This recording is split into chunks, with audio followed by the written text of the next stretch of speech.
actúan con drasticidad. Sin embargo, aquí la policía ha actuado con cierta permisividad, y lo que hace es que le dan consejos a los jóvenes, pero no veo que se esté actuando. He visto situación de desafío comunitario a las autoridades y se hace muy poco para darle a entender. Yo creo que no basta con eso de quedarse en su casa. Hay que ir un poco más allá. De ahí que la gente que plantea el toque de queda 24 horas debe pensarse a los fines de que la gente entienda la gravedad del momento. Creo que se impone un poco más de sensatez de esos sectores que aún insisten en no respetar las indicaciones de las autoridades, porque no entienden el momento. Lo que está pasando, por ejemplo, en San Francisco de Macorís es un reflejo de lo que pudiera pasar en otros sitios. San Francisco bloquearon la entrada y salida hacia las demás comunidades. Sin embargo, la gente ha estado violándolo manifiestamente y he visto hasta pelea con las autoridades. Y eso no puede ser posible. Hay que ver de qué forma se le hace entender a la gente que esto no es un juego y que tienen que entender la gravedad del momento. Mire, las provincias que iba a referir ahorita, que no completé la cantidad de provincias que están todavía libres del coronavirus, y quiera Dios que puedan estarlo durante todo este proceso, son las provincias de San José de Ocoa, El Ceibo, Elías Piña, Pedernales, Dajabón y Bauruco. Creo que lo que plantea Freddy es un asunto, yo diría, relativo. La población dominicana no se había visto en una situación parecida. Nosotros no nos sabíamos, esta generación no conoce mucho de lo que se llama el toque de queda. Esta generación ha vivido en democracia y en libertad permanente. Al presidente de la República, en esta generación no habíamos vivido un estado de emergencia, un estado de excepción en el que al presidente de la República le dan los poderes que hoy tiene el presidente Danilo Medina. Hay que decir que cuando se decreta el toque de queda o con los poderes especiales que se le otorga al presidente de la República en una situación como esta, un decreto es una ley. El presidente es ley, batuta y constitución en una situación de excepción como la que vive la República Dominicana hoy día. Creo que con respecto a lo que planteaba Luisín, aquí no está en disputa porque no es un asunto que se ha discutido como se discutieron en los Estados Unidos si hacemos la paralización por 24 horas. Ayer lo solicitaba el Colegio Médico Dominicano y 55 sociedades especializadas de medicina. Se lo pedían al presidente de la República porque entendían y entienden la gravedad del momento, porque denuncian además que hay más de 50 médicos contagiados. Ya se le ha planteado en la oposición política del país, se lo ha planteado al presidente de la República, y yo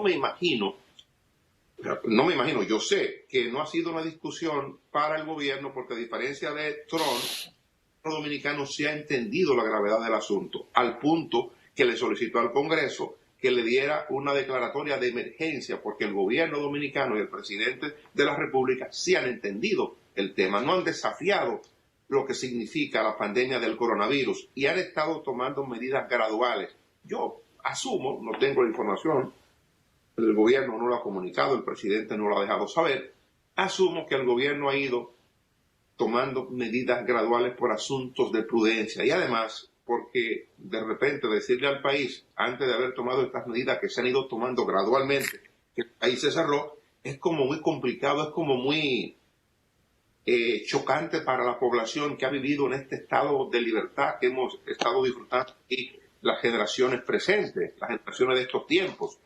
Pero yo creo que al gobierno, si ustedes me preguntan lo que pienso con respecto a eso, creo que al gobierno no le va a quedar de otra que no sea cerrar definitivamente el país por un periodo de tiempo corto. Quizás el periodo de tiempo mayor a que pueda extender un cierre sea por 14 días, que es lo que plantea el Colegio Médico, y es lo que luce hable de hable. Ya había sido jurídicamente. La República Dominicana sabe, todos sabemos lo difícil la dominicana, porque para que eso ocurra al mar viven en la informalidad.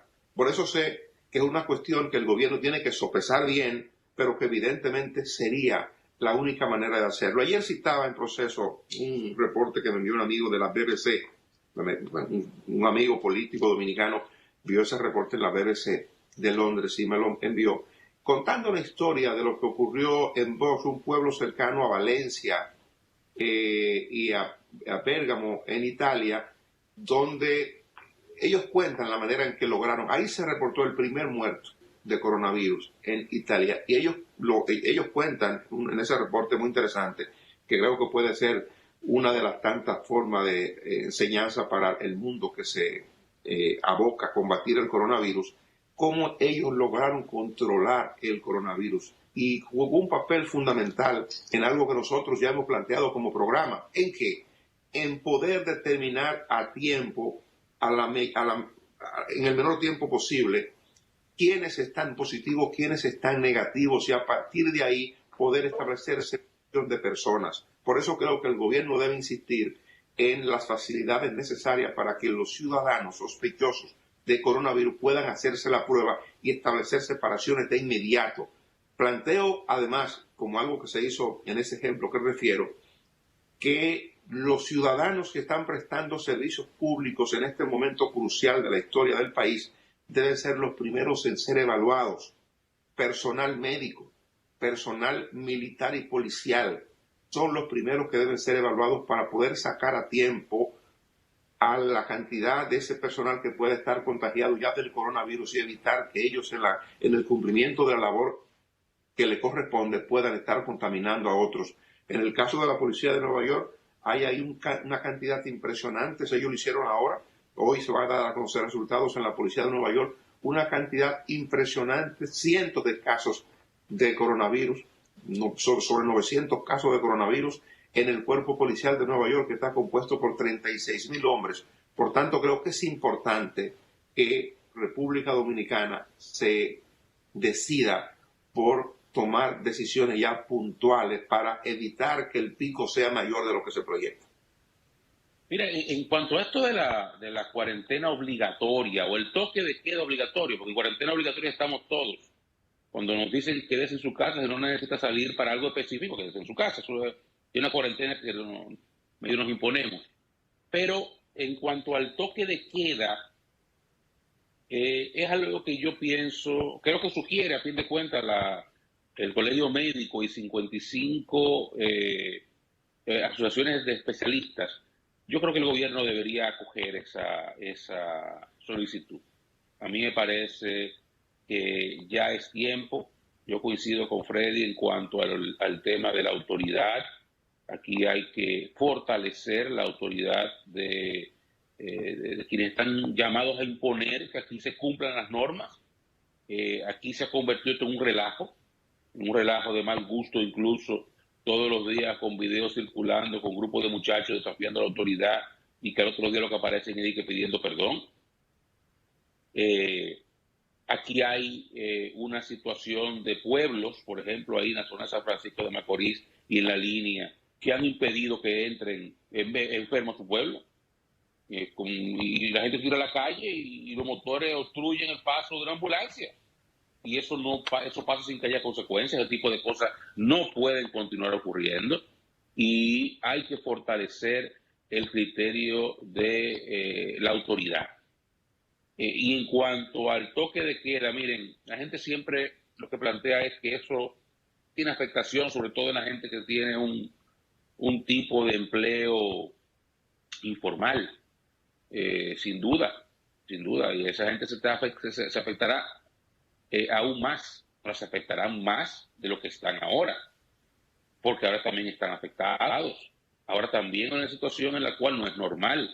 Ahora, un una imposición de un toque de queda obligatorio todo el día, todos los días de la semana, va a afectar, pero solamente un poquito más de lo que está afectando ahora a la gente que está en el negocio, en el trabajo informal, porque no es verdad que la actividad comercial está en los niveles normales. Entonces, yo pienso que es una medida que la afectación que tendría sería mínima adicionalmente a lo que ya existe.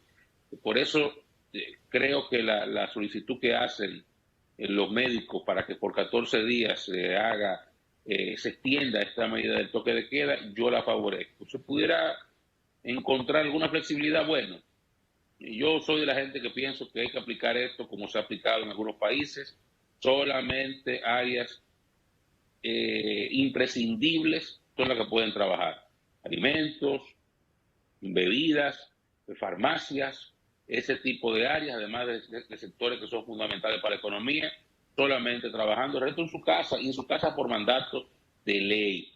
Y si la policía, por cualquier razón, está siendo desbordada por lo que está pasando con los requerimientos de imponer la autoridad en el toque de queda, bueno, pues entonces que la Guardia salga a la calle. La Guardia también juega un papel importante y los militares juegan un papel importante en este tipo de cosas. Y si hay que militarizar algún pueblo que está levantisco, bueno, pues se militariza el pueblo que está levantisco. Si hay una gente que no quiere que se cumpla la ley o que se establezca allí, porque por disposición gubernamental se entiende que en ese lugar se va a establecer un centro regional para recibir pacientes de coronavirus, y hay gente que entiende que no, en ese lugar no, bueno, pues entonces se envían los militares a hacer valer la autoridad del Estado. Ahí yo creo que hay que fortalecer, hay que robustecer el alcance del Estado en materia de la imposición de su autoridad, que me parece está un poquito floja en este momento. Dani refería a algo interesante, que es lo que está pasando con las pruebas a los trabajadores de salud y a la gente que trabaja en la seguridad, que son mismos los policías, los militares que están en la calle. Yo no sé si en República Dominicana se está haciendo, pero en Estados Unidos, por ejemplo, que hablaban ayer, que es un tema recurrente cuando se está refiriendo a las pruebas, cuando se refiere a este tema, todo el mundo exige masificación de las pruebas.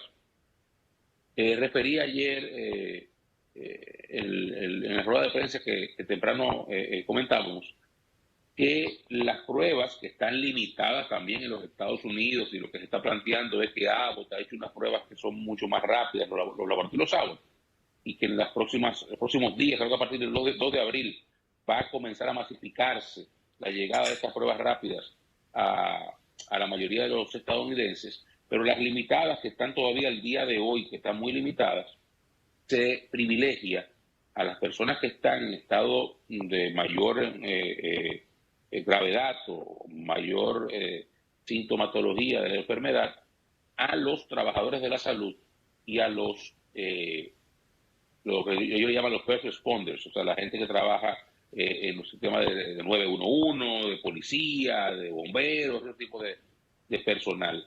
Allá se ha privilegiado a ese personal. Ojalá en República Dominicana también se esté haciendo, porque ese apunte que hace Dani es muy correcto.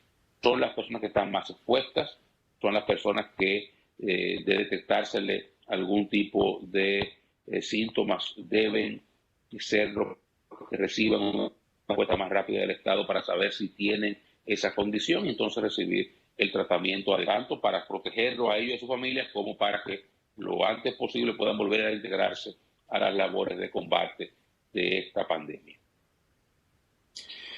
Bueno, la verdad es que seguro que esta semana, puede ser que el miércoles, puede ser que antes, ya se adopten nuevas medidas frente a lo que se está pidiendo. Hay que recordar el primer planteamiento sobre el cierre 24/7, como le decimos, el cierre 24 horas, cierre total, lo hizo allá en el programa, aquí no el mismo, lo hizo Jesús Félix Iglesias, que es un dirigente del Partido Revolucionario Moderno, después lo hizo el candidato presidencial de este partido, y han surgido otras voces. Ahora lo hace el Colegio Médico, digamos, El colegio médico es el gremio que agrupa a todos los médicos de la República Dominicana y se suma al colegio médico 55 especialidades. Yo creo que eso debe llamar la atención y el gobierno está en el deber de sopesar esto. ¿Cómo hacerlo? ¿Cuándo hacerlo? Yo creo que si ya se proyecta que pudiera estar para dentro de 2 o 3 semanas, evidentemente que la decisión debe ser tomada antes y hay que obligar a la gente a mantenerse en su casa de una manera más estricta. Yo creo que las autoridades han tratado de cumplir y han tratado de algún modo de que la población entienda la gravedad del problema y quizás han seguido mucho las formas en que el presidente de la República ha querido comunicar. Recuerdan ustedes, el presidente le pide a la población, por favor, quédese en su casa. Y la policía ciertamente no ha maltratado a nadie. Yo he compartido y he visto imágenes de los operativos que hace la policía después de las 5 de la tarde cuando se produce el toque de queda. Y es un trato muy cortés. No es que no se le apresa y se los lleva. Y lo trata de una manera muy cortés. Este protocolo que ha seguido la policía me luce tratar a la población, pero evidentemente que la gente tiene que saber que hay consecuencias porque están violando una disposición oficial que manda a quedarse en la casa. Quizás el procedimiento pudiera ser hacer un sometimiento judicial, porque esta gente ciertamente ha violado una norma, y entonces hacer un sometimiento judicial implica llevarle a la fiscalía, en el caso de los del distrito, conocerle medidas, y es llenarnos. Yo creo que aquí hay que apelar mucho a la sensatez de la población. La gente tiene que entender el gobierno, y creo que muchas ONG y muchos ciudadanos que orientan y que orientamos desde estos medios hemos hecho el mayor esfuerzo para que la gente entienda la gravedad del problema. Esto es un asunto grave. La proyección que se está haciendo es devastadora, la proyección sola. Esta conferencia del G20, donde habló el director de la Organización Mundial de la Salud, donde hacía proyecciones de lo que podía ocurrir si no se tomaban medidas drásticas, decía que las consecuencias serían muy funestas si no se toma medidas drásticas por parte de los estados para enfrentar el coronavirus. Yo creo que el que escuchó el discurso, el que vio el discurso, se difundió mucho en algunos medios y en las redes sociales durante todo el fin de semana. Una reunión, la reunión del G20, la reunión de las 20 economías más importantes del mundo, una reunión virtual, una reunión en conferencia de videos, así como estamos nosotros haciendo el programa. Primera vez que ocurre. No se pudieron juntar cara a cara para discutir los problemas del mundo como lo discuten siempre. Hubo que hacer esta reunión por videoconferencia, y el punto quizás más conmovedor, sin duda, fue la participación del director de la Organización Mundial de la Salud explicando lo que estaba ocurriendo y lo que podía ocurrir si las medidas que adoptaban los gobiernos no eran medidas combinatorias que obligaran a los ciudadanos a acogerse a las disposiciones por más drásticas que estas fueran. Es que yo no soy abogado ni pretendo serlo, pero yo creo que en el Código Penal Dominicano no hay la nalgada, ¿verdad que sí? Ni los palos por el fundillo a quien viole esto, porque a mí me gustan unos videos que veo por ahí de gente que viola el toque de queda en otros países y le dan un par de palos por el fundillo. A mí no me gusta ni trancarlo siquiera la gente que haga eso, porque eso, como usted lo ve apiñado en una cárcel, eso no sirve para nada. A mí me gustaría que ahí mismo lo resuelvan, como hacen en Singapur, o una PL, cosas así que estén integradas al patrón de respuesta a esta vagabundería. Aquí tengo que acogerme. Antes, don Luis, discúlpeme,